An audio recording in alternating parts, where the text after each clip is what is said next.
Today we will talk about employee benefits.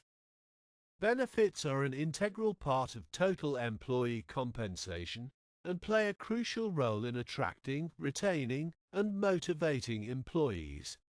They encompass various forms of non-wage compensation provided by employers to their employees, such as health insurance, retirement plans, paid time off, disability coverage, and more. Benefits are unique for several reasons. Firstly, benefits contribute significantly to the overall cost of compensation for employees. On average, benefits add 46.3% to every dollar of payroll, accounting for 31.6% of the total employee compensation package. Therefore, controlling labor costs is not possible without effectively managing benefits costs. By carefully strategizing benefits, organizations can align labor costs with revenues and profits, making them variable rather than fixed expenses.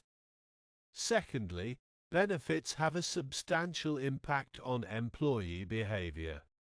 They can influence individuals to apply for jobs at a particular company and motivate existing staff to remain with the organization. The precise impact of benefits on employee performance is not always clear, but they are believed to have some influence. By offering attractive benefits packages, employers can enhance their ability to attract and retain a high-quality workforce. Thirdly, benefits are subject to extensive government regulation. While direct compensation is also regulated, the scope and impact of regulations on benefits are greater. Some benefits, like Social Security, are mandated by law, while others must meet specific criteria or adhere to regulations to qualify for favorable tax treatment, such as pension plans and savings programs. The significant involvement of the government in benefits decisions reflects the importance of benefits in maintaining economic security. Another unique aspect of benefits is their complexity, making it challenging for employees to understand their value and how to utilize them effectively. This complexity can lead to employees being unaware of available benefits, impacting the return on investment for employers. Providing comprehensive benefits and effective communication is crucial. Offering benefits has become standard practice for large employers, essential for attracting and retaining talent. Additionally, benefits can differentiate employers from competitors and attract overlooked talent by offering unique and appealing options. There is no doubt that there was significant growth in benefits, as shown by the bar chart spanning from 1929 to 2018. Therefore, the fundamental question is, why do employers choose to shift a large portion of dollar compensation away from cash, such as wages and salaries, to benefits? Employers shift a significant portion of compensation from cash wages to benefits for several reasons. Firstly, offering benefits helps attract and retain talented employees in a competitive job market. Comprehensive packages, including health insurance and retirement plans, give employers a competitive edge. Secondly, benefits contribute to employee satisfaction and well-being, improving morale and productivity. Also, there are factors contributing to the growth of benefits, including 1. Legislative changes and legally required benefits. The Social Security Act and other legislation introduced legally required benefits, such as the Social Security retirement system, workers' compensation, and unemployment insurance. These laws created a framework for providing benefits to employees and modified the tax structure to make benefits more effective. 2. Wage and price controls during World War II. The implementation of wage and price controls during the war, combined with a labour market shortage, forced employers to find alternative ways to attract and retain employees. Since benefits were not subject to wage controls, employers directed more resources towards offering benefits. Even after the controls were lifted, many benefits remained in place. 3. Favorable tax treatment of benefits. The tax treatment of benefit programs is often more employee-friendly compared to payroll tax treatment. Employers and employees pay Social Security and Medicare taxes on wages, but these taxes are not paid on most employee benefits. This means that a dollar spent on benefits has the potential to generate more value for employees than the same dollar spent on wages or salaries. 4. Cost advantages of group insurance. Organizations representing large groups of employees can purchase insurance at a lower price due to economies of scale. By pooling risks and negotiating with insurance companies or medical service providers as a larger group, organizations can achieve cost savings and greater bargaining power. This makes benefits more cost-effective for employers and encourages their growth. 5. Influence of organized employment and unions.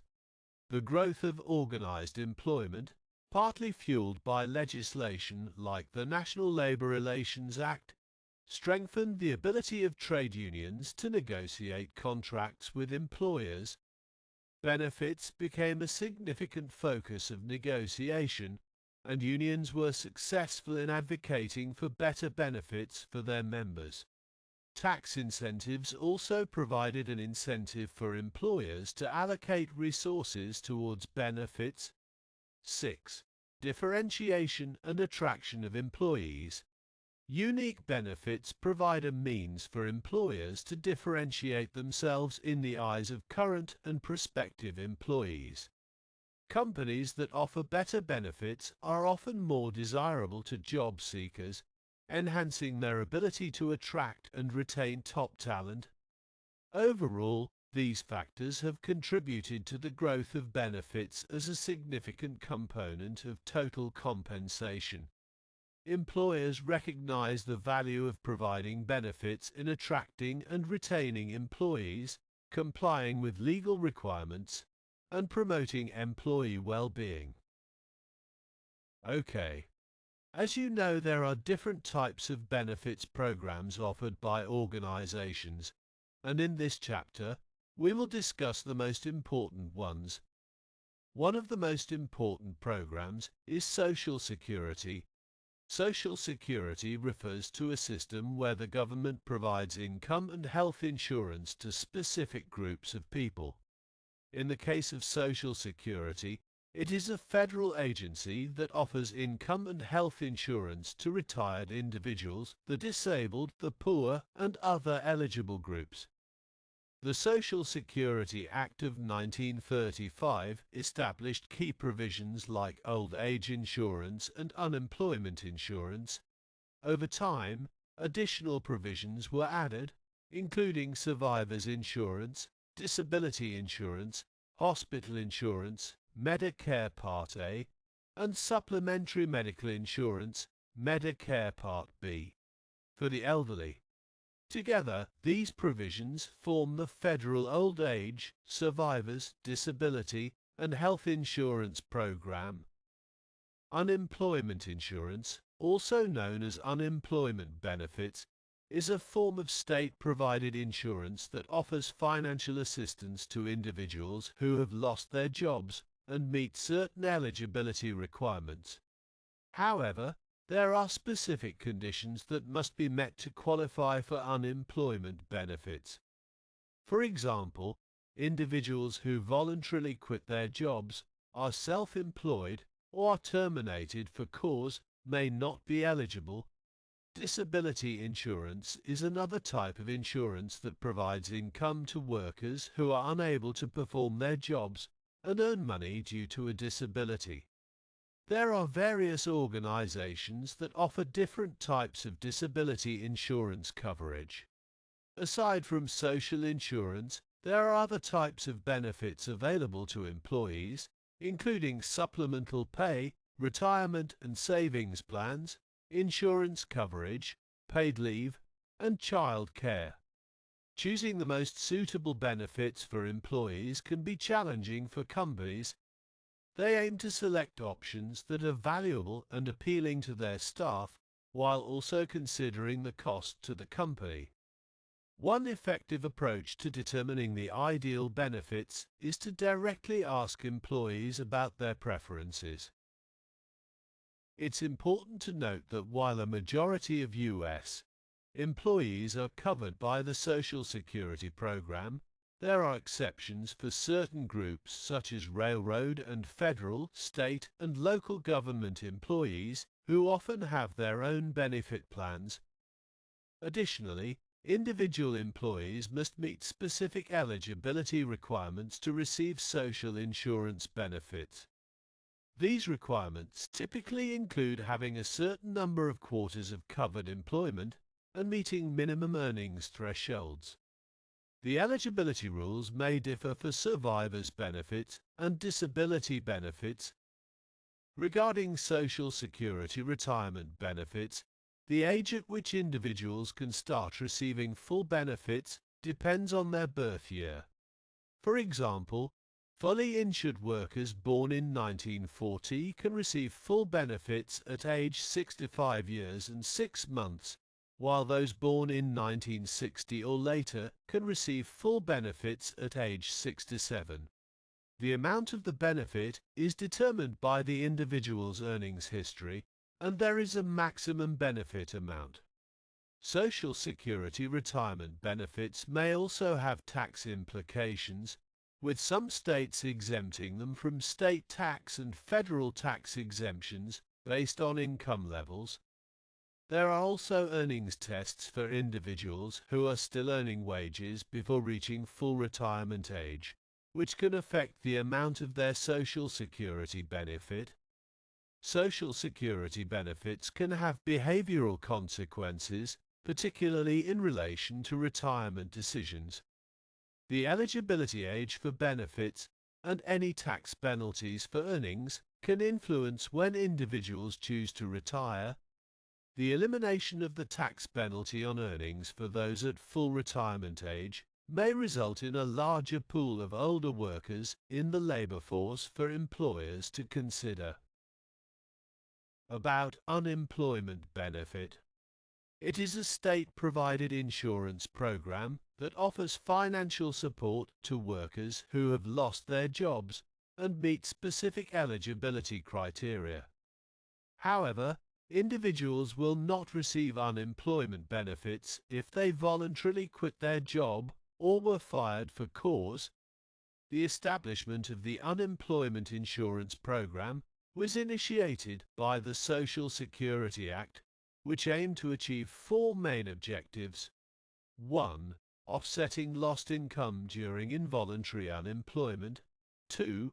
Assisting unemployed workers in finding new employment opportunities. 3. Providing incentives for employers to maintain stable employment levels. And 4. Preserving investments in worker skills by offering income during short-term layoffs, enabling workers to return to their previous employer rather than seeking new employment. An important feature of the Unemployment Insurance Program is that the tax burden on employers is not the same for every employer. Instead, it depends on the employer's experience rating. Employers with a history of significant workforce layoffs are subject to higher taxes compared to those with fewer layoffs. In some states, employers with minimal layoff records may not be required to pay state taxes at all. Conversely, employers with a poor experience rating may face tax rates as high as 5 to 10%, depending on the state. To be eligible for unemployment benefits, individuals generally need to meet certain requirements. These include having a prior attachment to the workforce, often equivalent to 52 weeks or 4/4 of work at a minimum pay level. They must also be available for work, actively seeking employment, which may involve registering at the local unemployment office, and not have been discharged for cause or voluntarily quit their previous job. Being unemployed due to a labour dispute also disqualifies individuals from receiving benefits. The duration and amount of benefits vary by state, but are typically around 50% of the individual's previous earnings and last for 26 weeks, with the possibility of extended benefits for up to 13 weeks in certain circumstances. Since unemployment insurance is legally mandated, employers have limited discretion in its management. Their main responsibility lies in maintaining a low experience rating by avoiding unnecessary workforce reductions.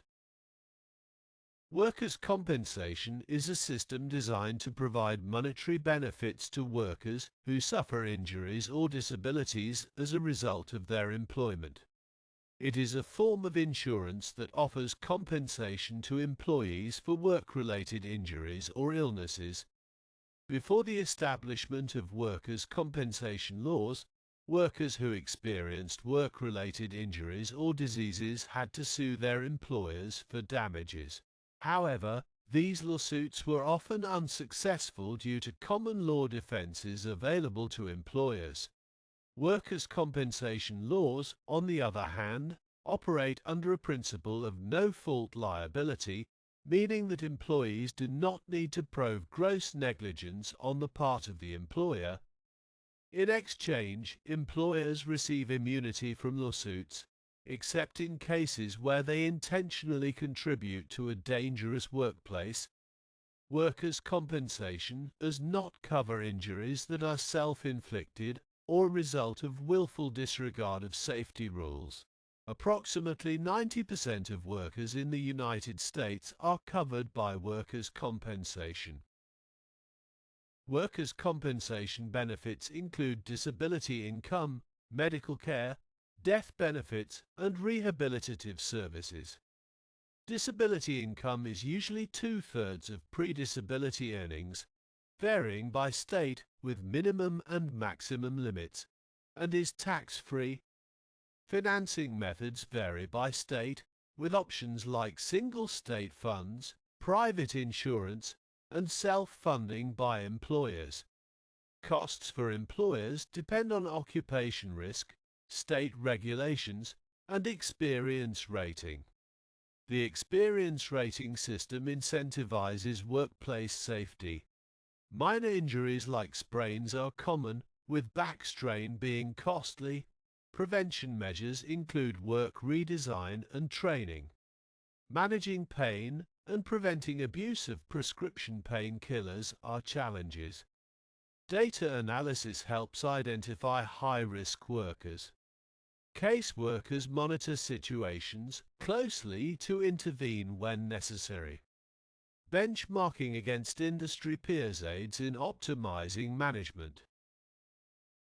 The retirement income for the elderly primarily comes from several sources: Social Security, 35%, pensions, 17% earnings from assets, 11% earnings from work, 34%, and other sources, 3%.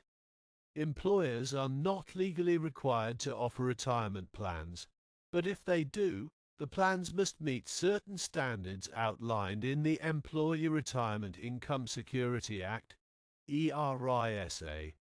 Defined benefit plans guarantee a specific retirement benefit based on years of service, age, and earnings.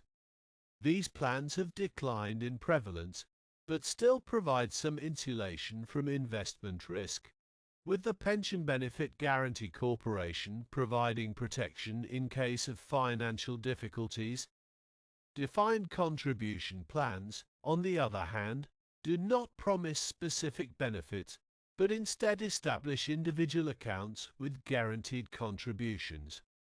These plans are preferred by many employers due to their reduced administrative burden and the shift of investment risk to employees. Factors affecting retirement income include the timing of investments, historical rates of return for different asset classes, and the need for diversification to mitigate investment risk. The Pension Protection Act of 2006 introduced measures to enhance retirement savings, such as automatic enrollment and escalation in 401k plans. Fiduciary responsibilities under E.R. require employers to manage retirement plans prudently and in the best interest of participants, with breaches subject to legal action. While a new fiduciary rule aimed to raise standards for financial professionals advising on retirement plans, its implementation has been delayed and is under review. The last benefits program we'll talk about is family-friendly policies.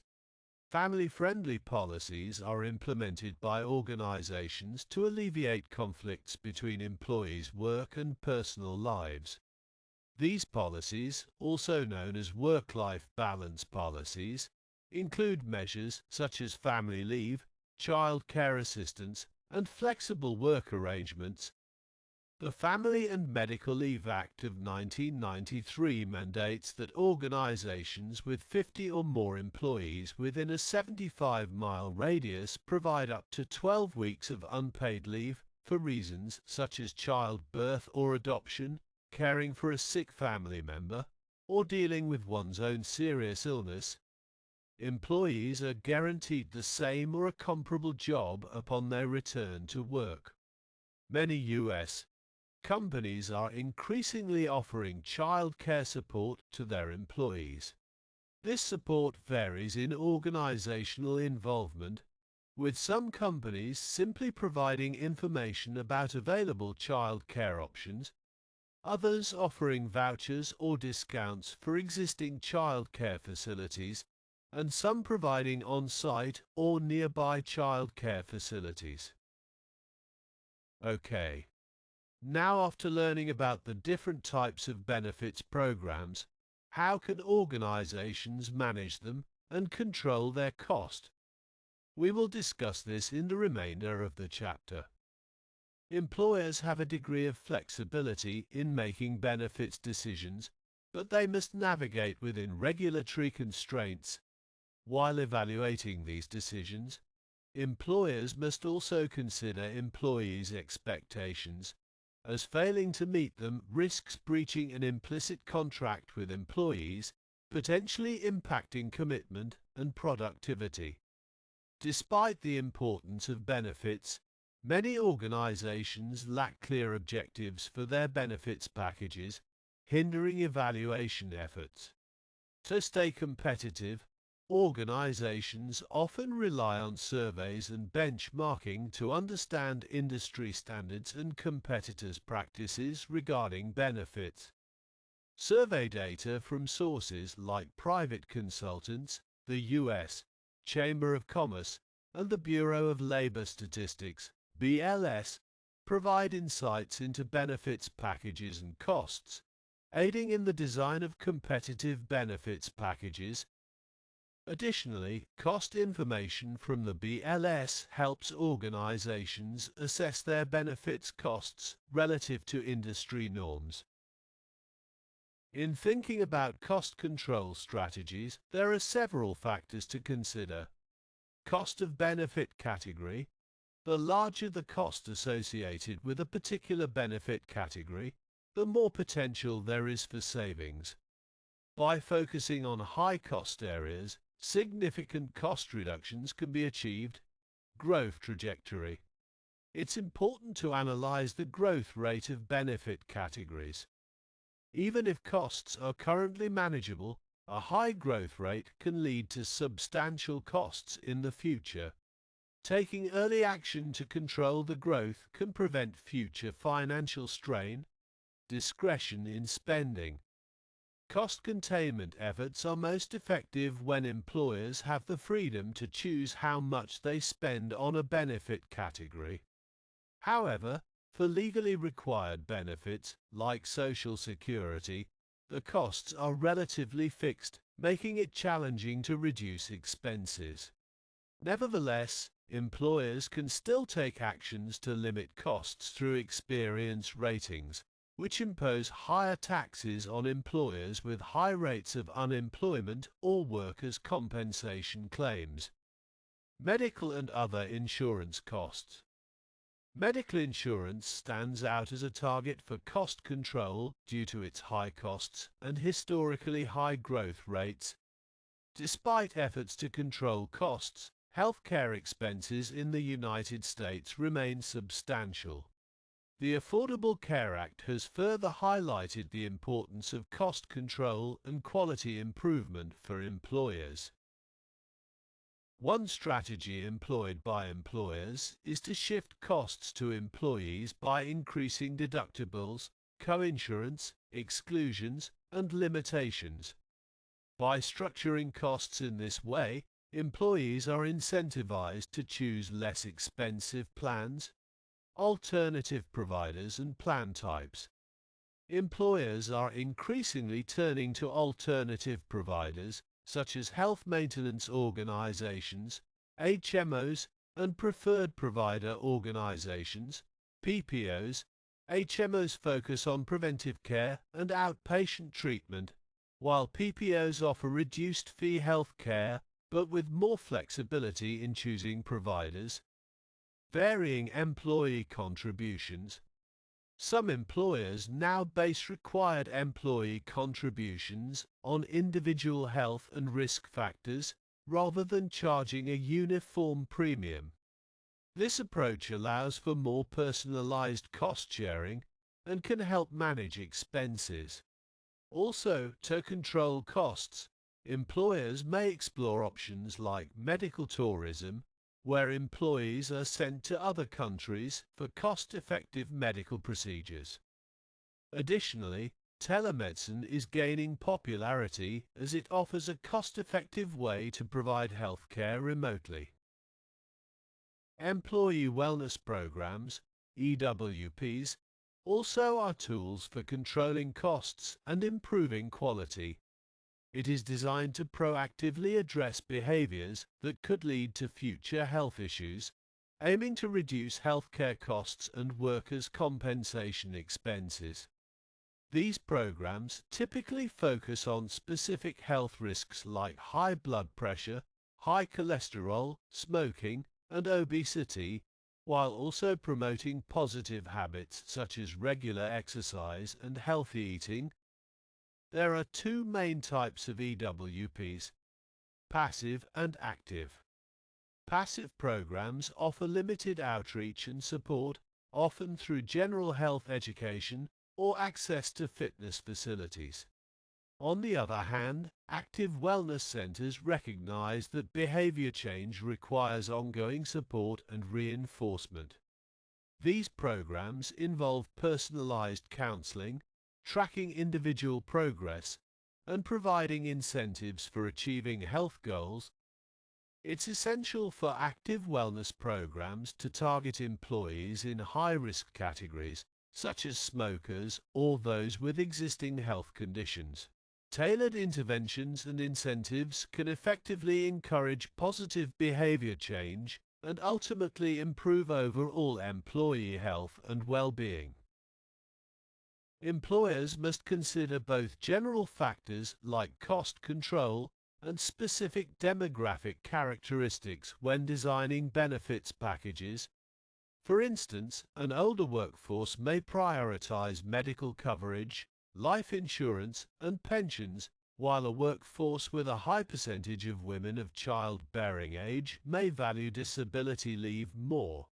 Young, unmarried individuals often prioritize higher wages over benefits. While demographic trends can offer insights, it's essential to conduct more targeted assessments of employee benefit preferences. Employing marketing research methods such as personal interviews, focus groups, and questionnaires can help gather valuable insights.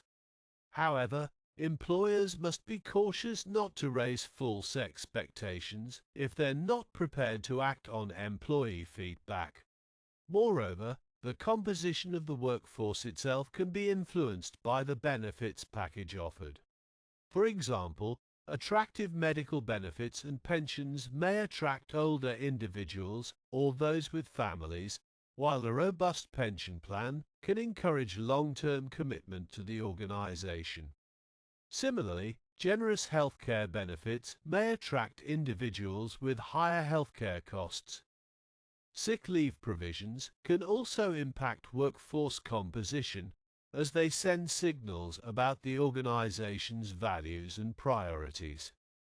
Therefore, organizations need to carefully consider the signals their benefits packages send and their implications for the composition of the workforce. For maximizing benefits value. Effective communication of benefits information to employees is crucial for employers to realize adequate returns on their benefits investments. Research indicates that employees and job applicants often have limited knowledge about existing benefits provisions and their value. For instance, employees tend to significantly underestimate both the cost and market value of their medical benefits. Without effective communication, employees may not fully appreciate the value of the benefits provided by their employer. For example, one study found that employees' estimates of the cost to their employer for family coverage were substantially below the actual cost, suggesting a lack of awareness about the true value of benefits. Similarly, job applicants often undervalue benefits, ranking them low in importance when making job choices. Organizations can address this lack of knowledge by implementing various communication strategies such as memos, question and answer sessions, and detailed brochures. Increased awareness of benefits information has been shown to lead to higher levels of benefits satisfaction among employees. However, it's essential to note that increased knowledge of benefits can have both positive and negative effects, depending on factors like the cost to the employee. Moreover, employers should consider the diversity of their workforce when communicating benefits information, as a significant portion of employees may have limited literacy skills. Despite the importance of effective communication, many organizations allocate limited resources to this aspect, with much of the spending focused on written communications.